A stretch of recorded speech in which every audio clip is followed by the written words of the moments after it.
En la experiencia que tuvo usted en el desempeño de ese cargo, escuchó hablar muchísimo de esto. Pero por supuesto, pero por lo mismo diría que al revés, hablando en positivo y recogiendo lo que plantea Beatriz, Chile manifestó el año 97 en el libro La Defensa, y lo ha suscrito después en sus dos documentos posteriores, que nosotros no pretendemos ni un centímetro cuadrado del territorio de ningún otro Estado. Tenemos una voluntad pacífica y por eso ha sido nuestra conducta internacional al respecto. Nos gustaría que ese gesto fuera reciprocado. Y si estamos en el mejor momento, cosa que yo dudo, yo creo que estamos en un muy buen momento comercial, muy buen momento económico, lo cual es bueno. Pero no significa, al revés, yo digo que a pesar de tener buenas relaciones económicas, a pesar de tener buen comercio, nos hicieron un acto amistoso que es el desconocimiento de un acuerdo vigente. ¿Por qué es un acto amistoso? A ver, pero si uno ve lo que es el tono de Ollanta Humala versus el tono de Alan García, Ollanta Humala también tuvo que asumir este requerimiento de la Haya que venía desde el año 2008, pero hoy día el tono de Ollanta Humala hacia nuestro país, el tono del presidente Piñera hacia el Perú, ¿no le habla de un momento a lo menos más tranquilo, más calibrado? Las relaciones son entre estados, para empezar, no son entre gobiernos. Las conducen los gobiernos de acuerdo a los intereses de Estado.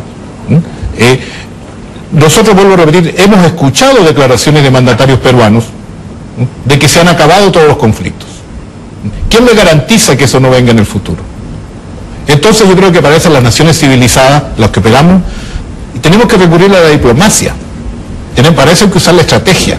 Y eso significaría, por ejemplo, hoy día, como dice Beatriz, formalicemos. Si estamos de acuerdo en que ya no hay más pendientes, documentemos eso, creemos compromisos de Estado a Estado. Yo le agregaría otra cosa más, fíjate, pensando en el interés y en la visión más completa, porque las relaciones de Chile no son solo con Perú. Yo le pediría a los hermanos peruanos, los invitaría a que ellos manifestasen pública y categóricamente la solución que construyamos entre Bolivia y Chile para un acuerdo en ese tema. ¿Y usted, Beatriz, cree que es posible eso?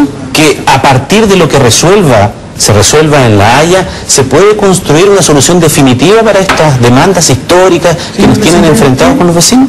Sí, honestamente yo creo que se puede. O sea, nosotros, ambos países, hemos asumido que vamos a ser vecinos toda la vida y que nuestra relación, en la medida de que sea lo más estrecha posible, nos sirve para enfrentar el mundo globalizado. O sea, eso es un hecho. Pensar que cada país puede funcionar autónomamente como repúblicas autárquicas en el siglo XXI es irreal. Y por lo tanto, yo no creo que en el Perú, ni en el Perú ni en Chile, hoy día existe gente que piensa que podemos vivir independientes uno del otro. Nuestra relación es una relación no solo comercial, sino que hoy día tenemos intercambio de personas, riquísimo intercambio de personas, riquísimos intercambios culturales, y todas esas acciones van a profundizarse. O sea, no va a ser ni la frontera, esto va a pasar. Entonces, en la medida que lo comprendamos, en la medida que las autoridades trabajen esas relaciones, vamos a tener una convivencia más pacífica y nos va a permitir enfrentar mejor el escenario de la globalización. Y eso en el plano internacional, pero en el plano interno, esto da en una coyuntura también. El próximo año, cuando se conozca el fallo de La Haya, vamos a estar en medio de la campaña presidencial. Y hasta aquí ha habido visión de Estado, ha habido reunión de canciller, aquí tuvimos de dos distintos signos políticos conversando muy en sintonía, ha habido demasiados gestos en positivo al respecto. ¿Cree usted que se va a mantener luego cuando está desatada una contienda política? Sí, honestamente no veo por qué no. O sea, como decía Gabriel, las relaciones aquí son entre Estados. Este es un tema de Estado, esto no es un tema de un gobierno, de un signo, de otro signo. Esta demanda comienza históricamente, ya lo han tratado aquí varias veces, los hitos distintos, han sido distintos gobiernos los que la han ido enfrentando. Este gobierno asume al día siguiente que se ha entregado la contramemoria, se mantiene el mismo equipo jurídico de defensa. O sea, la visión de Estado ha estado visible, permanente, y no veo por qué eso debiese cambiar. Estamos aquí en el estudio junto a dos hombres que en distinta época han sido parte también de este tema, porque han sido cancilleres de distintos gobiernos. Estamos junto a Miguel Alex Schweizer, quien fue canciller durante el gobierno de Augusto Pinochet. ¿Cómo estamos? Buenos días. Estamos junto a Juan Gabriel Valdés, que fue también canciller en el año 1999-2000, ¿no es cierto, Juan Gabriel? Mucho gusto. Mucho gusto, muy buenos días. Le pregunto, a ver, quisiera saber, ustedes como cancilleres en su momento, me imagino, y recibieron de hecho parte de esta demanda marítima peruana por revisar los límites marítimos, pero habían antecedentes históricos. ¿Alguna vez imaginó, Juan Gabriel, que esto era un problema que iba a llegar a esta instancia? Bueno, no en absoluto, porque lo que yo recibí fue exactamente lo otro. Vale decir, nosotros como gobierno acordamos con el presidente Fujimori poner fin al cumplimiento del Tratado de 1929, entregando al Perú un malecón de atraque en Arica. Nosotros suscribimos solemnemente ese acuerdo con el Perú, con el presidente Fujimori y con el canciller de Tresigny, y los diarios peruanos de la época tenían claras manifestaciones de que se terminaba todo proceso pendiente entre Chile y el Perú y que el asunto había dejado de existir, por lo tanto. Fin a la guerra del Pacífico, se dijo en la prensa peruana. Por lo tanto, nadie podía imaginar en ese momento que íbamos a entrar de nuevo en otro curso de demandas peruanas en el poco tiempo, en el corto plazo. Y yo creo que hoy día una de las cosas importantes a verificar es el hecho de que esto no sea sino un punto más en una continuidad de demandas peruanas, sino que sea efectivamente, como lo dijo recién Alan Wagner al presentar el caso, donde mencionó explícitamente que era el último punto de discrepancia en materia limítrofe entre Chile y el Perú. Nos encantaría ver eso de manera muy formalmente planteado. Ahora, siguiendo eso de la historia, durante el régimen militar era así, y me corrige si estoy equivocado, Jaime del Valle era el ministro de Relaciones Exteriores, cuando en su momento el representante de apellido Bácula de Perú vino e hizo como la primera presentación por allí por el año 86, como que empezó a construirse esta demanda. Ni siquiera. La verdad es que el memorándum del embajador Bácula fue una reacción, según se dice y según se cuenta, a la manera como Jaime del Valle, que fue el que me sucedió a mí en la Cancillería, yo ya no era canciller, al asesor me había sucedido Jaime del Valle, le contestó a una pretensión durante la visita que se hacía en ese momento el canciller era Alan Wagner, precisamente, que se planteó, pero fue escrita, fue un memorándum de eso. Eso fue después, porque lo que planteó Bácula, según el recuerdo y la información que tengo yo, es que lo que había que hacer era renegociar los límites marítimos. Pero había límite. Entonces, la respuesta de Jaime del Valle parece que fue bastante dura. Entiendo que los récords dicen, ¿no es cierto?, que fue incluso más que dura. Y eso provocó que se hiciera un memorándum en el que se le planteaba, pero de nuevo, la renegociación del límite marítimo. Es interesante esa renegociación, porque cuando yo renegocio algo es porque ya tengo establecido. El argumento central que hemos escuchado toda esta mañana de Perú es que no hay tratado.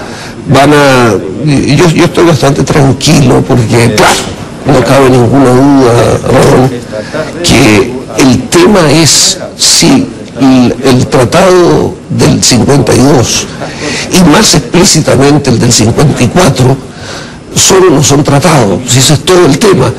Ahora, que se pretenda que no son tratados cuando es como el cuento, ¿no es cierto? Tiene cara de león, tiene cola de león y dicen que no es león. No, sí es león. El año 52 se llegó a un acuerdo, el año 54 se explicitó y se complementó el acuerdo y en ambos es clarísimo que se habla del límite marítimo en el paralelo que divide a ambos países. Pero entonces, me va a perdonar y se lo voy a preguntar a los dos. Nosotros hemos revisado concienzudamente ese tratado de 1952 y en aquel tratado no existe la palabra paralelo. Efectivamente, pero hay un factor que hay que decir.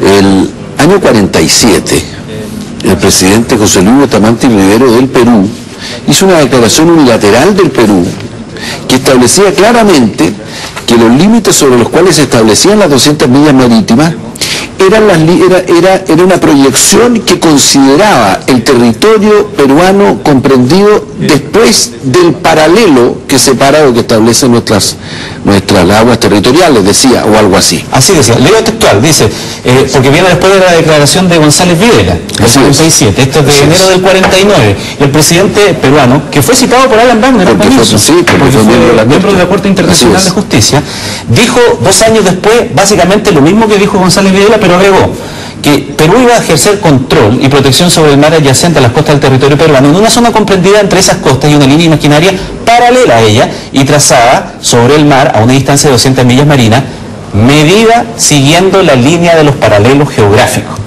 Eso es 1947. Sí, por eso es lo importante.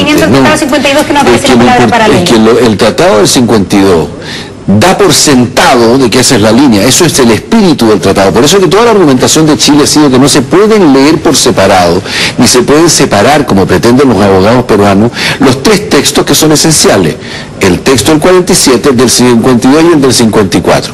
Ahí hay, efectivamente, y por eso hoy día se decía muy bien en alguno de los artículos que leí en la mañana, que todo el objetivo del Perú va a ser disectar, desconstruir toda la argumentación chilena mostrando textos separados que entonces no permiten la explicación de uno a partir del otro, o sobre la base del otro.